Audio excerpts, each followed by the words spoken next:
السلام عليكم ورحمة الله وبركاته. ازيكم يا حبايبي في الله واخواتي في الله. فضلا وليس امرا، يا ريت تحطوا اللايك كده، واللي عملش اشتراك يحط اشتراك.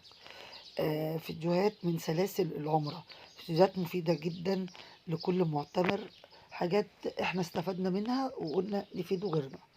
يلا نبدأ الفيديو النهاردة. كيفية او ازاي تعملي عمرة تانية في نفس السفر، يعني في نفس السفر الواحد. ليكي كم عمرة ممكن تعمليها؟ تمام. انا قبل ما اسافر العمره كنت بنحسب او سمحت ان كل 3 ايام بنعمله عمره. يعني مثلا سافرت النهارده بعد 3 ايام اعمل عمره لابي، لوالدي المتوفي، لوالدتي المتوفيه. ربنا يرحم امواتنا ويحفظ لكل واحد امه او ابوه اللي عايشين. فكان في دماغي يعني المفترض هنعمل 3 عمرات. لكن لما رحت هناك سألنا الناس اللي عارفة وفاهمة احنا اللي مفترض نعمله كام عمرة. قالك اعملي العمرات اللي ربنا يقدرك عليها. عملتي 1 2 3 4 10، كل يوم عملتي عمرة، تمام. بس بشرط ما تجيش على نفسك. بمعنى ايه؟ العمرة مشقة ومتعبة، معروفة، لأن الطواف 7، والطواف بين الصفا والمروة 7 أشواط. وكل ده طبعا انت بتبذلي مجهود، وسبحان الله وساعتها ربنا بيقويكي وما بتحسيش. بس بعد ما بتخلصي العمرة فعلا بتحسي فيه تعب في جسمك، بعد مش قبل. ماشي. فقال لك اللي يقدر يعمل، لو عايزه مثلا انت خلصتي الاحرام بتاعك اهوت وقادره تنزلي تاني انزلي، بس ده طبعا تعب. فقال لك ما نجوش على نفسك، يعني ممكن كل يوم عمره. فاحنا او بتكلم عن نفسي انا والزمايل اللي كانوا معايا، في كان ربنا بيقدرهم كل يوم عمره. كنت بنعمل يوم ونريح يوم ونعمل العمره اللي بعدها. طب ازاي نعمل عمره تانية؟ يعني انا خلصت عمرتي اللي احنا طلعنا بيها. يعني انت بتيجي من بلدك، سواء اي كان بلدك، مصر، السعودية، الامارات، اي دول الخليج او دول بره، حسب الميقات. الميقات اللي هو ايه؟ بتبدأي منه الاحرام حسب انت خارجة من انو بلد.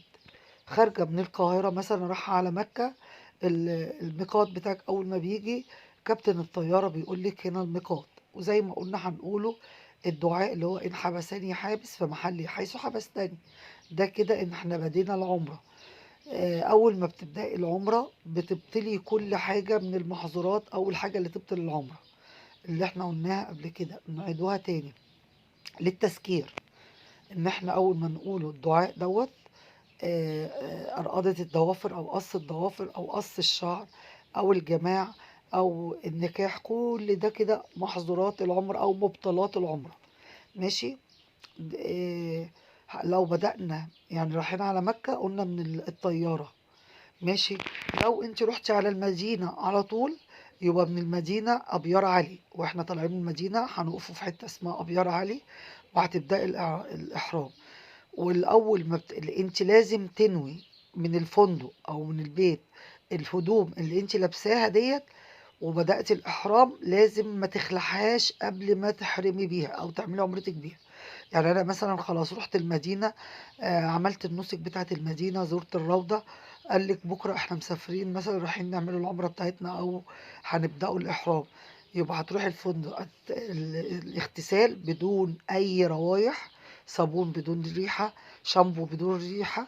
والأفضل إن انت تستحمي خالص بدون أي صابون، أو لو شك الحاجة دي فيها ريحة. هتبدأي الاغتسال والوضوء. هتنزلي هتركبي الباص بتاعك من المدينة، هتروحي مكان أبيار علي. خلاص عايزة تتوضي هناك في الأبيار علي وتصلي ركعتين. يا جماعة مفيش حاجة اسمها ركعتين عمرة. لو هتصلي ركعتين تحية المسجد وعادي، ولو ما صليتيش مفيش مشكلة. المهم ان انت بتنوي العمرة من أبيار علي. اللهم إني نويت عمرة. خلاص احنا بنقوله العمرة مرة تانية، يعني العمرة التانية دي تعمليها للمتوفي. نويت عمرة لأبي، وتسمي اسم أبوكي أو والدتك رحمة الله عليهم، أو لأي شخص متوفي أنت ناوية تعملي له عمرة. أهم حاجة برضو في العمرة التانية حبايب قلبي إنها ما تكونش الغريب. يعني ما ينفعش تقولي أنا نعمل عمرة لزميلتي، لجوز صاحبتي، أي كان. أعزكم الله يا رب وارحم أمواتنا. لازم يكون العمرة من لحد للمتوفي من دمك، وده احنا سألنا عليه، ده احنا سألنا عليه. تمام، خلاص طلعنا من أبيار علي، أو زي ما قلنا الميقات اللي انت طالعة بيه من بلدك. لو رايحة عمرة على طول، يعني رايحة مكة على طول، الميقات الطيار هيقولك عليه. تمام، او لو في باص برضو المشرف هيقولك احنا هنا في الميقات. اول ما بتبدأي الميقات بتبدأي العمرة بتاعتك، سواء التانية او الاولى، عمرتك الاولانية او التانية حسب الميقات. الميقات اللي هو بداية الاحرام. ماشي، والميقات ده اللي هو خارج مكة، لازم يكون خارج مكة. خلاص، حول ما خلاص بدأتي النية، احرام بنفس الملابس. ما ينفعش ان انت تروحي انا بدأت الاحرام اهو من ابيار علي، او الميقات المكان اللي انت طالعه فيه، سواء كان زي ما قلنا من اي بلد. المفروض مثلا هنروحوا الفندق نستريح او نحط الشنط بتاعتنا، ما تقلعيش الملابس اللي انت احرمتي بيها. تمام، من مبطلات العمرة بنفس الملابس بتاعتنا هنروح نحط الشنط بتاعتنا وهننزله على طول. طبعا اول ما بتطلعي من الميقات بتبدأي لبيك اللهم لبيك، لازم تقولي كده لغاية ما توصلي لغاية المسجد الحرام. لبيك اللهم لبيك، لبيك لا شريك لك لبيك، إن الحمد والنعمة لك والملك لا شريك لك. وتقعدي تعيدي التلبيب إلى البيت الحرام، إلى المسجد. خلاص نزلنا، حطينا شنطنا، نزلنا، برضه هتفضلي تقولي لبيك اللهم لبيك، لبيك لا شريك لك لبيك، إن الحمد والنعمة لك والملك لا شريك لك. هتبدأي تروحي المسجد النبوي، هتخشي من باب 79، ده باب الملك فهد. ماشي، أي ملقات على الأرض ما توطيش تاخديها، حتى لو انت شايفه، حتى لو هتوديها الامانات ما تاخديش خالص. ما توطيش الملقات اللي هي الحاجات الملقيه على الارض، ما توطيش ناخدوها. حاجات احنا وقعنا فيها بس بدون قصد، ولما سالنا لقيناها من مبطلات العمره. يعني حتى لو وطيتي كده اللي انت لقيتي ذهب، يعني احنا كان معانا ناس لقوا ذهب ودوها الامانات، الشيخ هناك قال لك انت عملت لقيت حاجه بس انت ما تعرفش، يا ريت ما توطيش على حاجه تاخدها. يبقى دي حاجات مهمه جدا، اكيد في ناس كتير ما يعرفوهاش زينا، احنا ما كناش بنعرفوها. فانا قلت لكم فيديو مهم جدا لازم ننبهوا بعض. الملقاط على الارض ممنوع تاخديها في اي مكان. لقيتي ياقوت مرجاء حرام تودي ايدك تاخديها، وتبدأي العمرة بتاعتك التانية، ربنا يكتبها. وقلنا قبل كده ايه هنبدأ الطواف بتاعنا. أول ما نخش قدام الكعبة تدعي الدعاء بتاعك اللي انت دعيتيه للكعبة، وادعي دعاء تخلوا الكعبة على شمالنا والضوء الأخضر على يميننا، اللي هو بداية الحجر الأسمر. طبعا انت مش هتشوفي، لو زحمة مش هتشوفي الحجر الأسمر، وهتطوفي 7 أشواط من أول الحجر الأسمر. تبدأي من الحجر الأسمر 7 أشواط كده. لو ضوء اتنقض هتطلعي تتوضي، وتبدأي من آخر شوط انتي وقفتي فيه. وقلنا زي ما قلنا قبل كده من العدد الأقل، يعني بين التلاتة والأربعة، لا نرجع من أول التلاتة، ما تبدأيش من أول شوط. هتلفي 7 أشواط، وعند الحجر وعند الركن اليماني هتقولي بإيدك اليمين تشاوري على، لا من عند الحجر الأسود تشاوري اليمين على الحجر الأسود.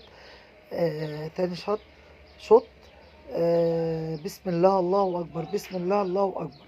وعند الحجر اليماني لما توصلي له تقول اللهم آتنا في الدنيا حسنة وفي الآخرة حسنة وقنا عذاب النار. تمام، ادعي كل الأدعية اللي انت بتحبيها. هتخلصي ال7 أشواط، هتطلعي وراه مقام سيدنا إبراهيم، تصلي ركعتين. لقيت الدنيا زحمة في أي مكان أمام الكعبة، هتصلي أول ركعة سورة الفاتحة وقل يا أيها الكافرون، تاني ركعة سورة الفاتحة وقل هو الله أحد. بعد كده هنخش على الصفا والمروة، نبدأ الأعداد بتاعتنا 7. هتبدأ من الصفا وتنتهي من الصفا. الصفا كده شوط، ونخش على المروة يبقى الشوط التاني. ماشي، الفرق بين الكعبة، الطواف حوالين الكعبة زي الصلاة، ما ينفعش الوضوء يتنقط. ماشي، بس احنا بنتكلموا فيه او بندعو فيه.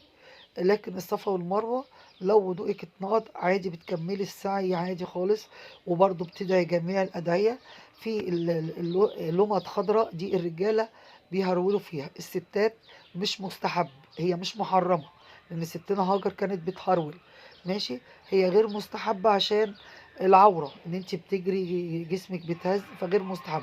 ممكن تفتحي خطوة رجليكي شوية، يعني تمدي شوية في الحتة الضوء الأخضر اللي الرجالة بيهرولوا فيه.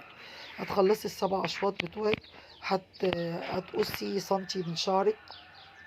المستحب برضو ان انت تقصيه في الفندق، ماشي. ولو ضفيرة بتجمعي الضفيرة كده وبتقصي سنتي، او شعرك بتقصي سنتي، وانتي لسه بملابس الاحرام، لان في اخطاء بنقع فيها، ان احنا بنروح وخلاص بنبقى تعبانين بنقلع هدومنا، تمام. انا وقعت في الخطأ ده مرة، قلعت هدومي، فقال لك لا، اما سألت قال لك لازم بتفك الاحرام وانتي لسه بملابس الاحرام، بتقص الشعر وخلاص. على كده اوعي تغلطي اي اخطاء. المجادلة حرام، ما تجادليش، خلاص بدأتي الاحرام، نويت عمرة، ما تجادليش مع زميلتك. صوتك ما يبقاش عالي. الملقاط في الارض، اي حاجة في الارض ما تاخدهاش. الاظافر، قطة الاظافر، زي الحاجات اللي انا قلت عليها ديت، يا ريت ما نعملهاش. وعمرة مقبولة للجميع يا رب، وتقبل منا وعقبال كل مشتاق. السلام عليكم ورحمة الله وبركاته.